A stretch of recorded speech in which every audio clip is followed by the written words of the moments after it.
Welcome. This week's Torah portion is Miketz, which in Hebrew means at the end.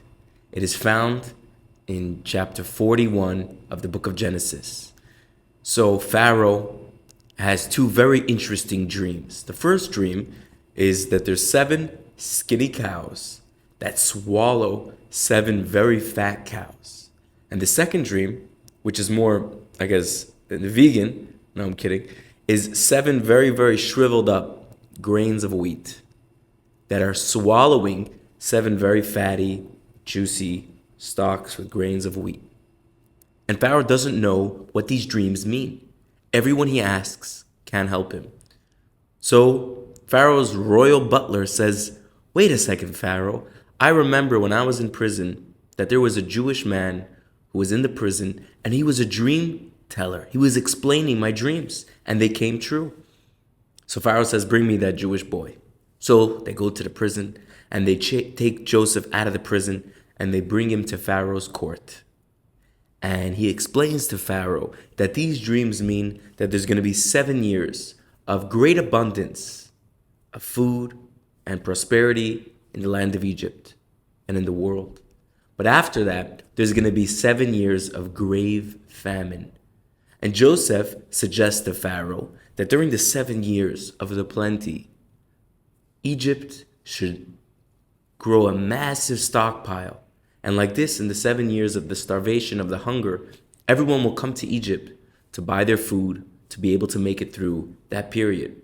Pharaoh loved the idea, and he said, "Joseph, not only am I going to take you out of prison, I want you to be the governor of the whole Egypt and to oversee this entire process and operation." So Joseph ends up marrying a girl named Asnath, who is actually the daughter of his former boss, Potiphar, the one who threw him in prison. And Joseph has 2 children with her, Menashe and Ephraim. Sure enough, 7 years of plenty go by, and Joseph grows Egypt's stockpile to be a superpower of the world. And then the 7 years of hunger begin, and people start to go through starvation. So Jacob is living with his 11 sons because the 12th son, Joseph, is in Egypt. And Jacob tells his children, "I heard that in Egypt they are selling food to everyone throughout the world. So I want you to go down to Egypt to bring food for our family." But Jacob says, "The youngest son, Benjamin, will stay with me.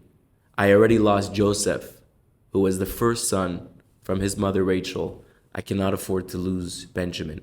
So the 10 older brothers head down to Egypt, and they come into the court of Egypt, and Joseph is there to administer the food to all the people coming by. Joseph sees his brothers, and immediately he recognizes them. But they don't recognize him. When they sold him, he was a young lad. Now he's an older man. He has a beard. He looks like a prince. He's the governor of Egypt. Joseph does not reveal himself to the brothers. Instead, he says, "I think you guys are spies. You came into the country from different entrances." And they say, "No, we're not. We're actually from the land of Israel. We live with our father Jacob. And we, have one brother that died and one brother that didn't come because his older brother was eaten by an animal." So Joseph knows this is his younger brother who is the same mother and father, Benjamin.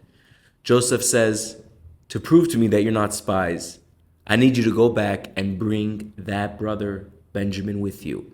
And in the meantime, I will keep one of you here as a hostage." So he keeps Simon in Egypt as a hostage. The rest of the brothers go back. And on their way back, they look inside their sacks of grain and they see all the money that they paid for all this grain was mysteriously returned back into their bags. So the brothers go back to their father Jacob. Jacob is very reluctant to send Benjamin with them. But finally, Judah, one of the brothers, says, "Father, I personally will bear the responsibility that Benjamin will return to you safely." So Jacob agrees. So now Benjamin joins his 9 brothers back to Egypt to set Simon free as a hostage and to get more food for their family. This time when they come, Joseph is very kind to them, and he sets Simon free from jail, gives them food, and he says, "Actually, I would like your delegation to join me in my private dinner tonight in the royal court of Egypt. So they join him and they have dinner, and they still have no idea who he is. The next morning, they get up, they get their bags, and they start heading back to the land of Israel to their father Jacob. But on their journey, they are pursued by Egyptian guards who say, this man, the governor of Egypt, says that he lost his goblet and he suspects that you guys took it last night by the dinner. And they say, we don't know what you're talking about. But they search through all of their luggages and they find that in Benjamin, the youngest one, had the royal goblet from Joseph, who was the governor of Egypt. So they bring all the brothers back, and Joseph comes out, still does not reveal his identity to his brothers. He says, I'm willing to let all of you go back, on condition that the youngest one who stole my goblet stays here as a slave. This is how the Torah portion ends off this week, and we continue the story next week. Obviously, this is a very suspenseful story, and Joseph is going through a lot of emotions. These are his brothers who sold him, who wanted to kill him, who made their father think for so many over 20 years that he was dead. And yet he is trying to be kind to them. And at the same time, trying to figure out how he can meet his father and what he can do for his family. And this is all what we're going to see next week in the next Torah portion. So here's a lesson.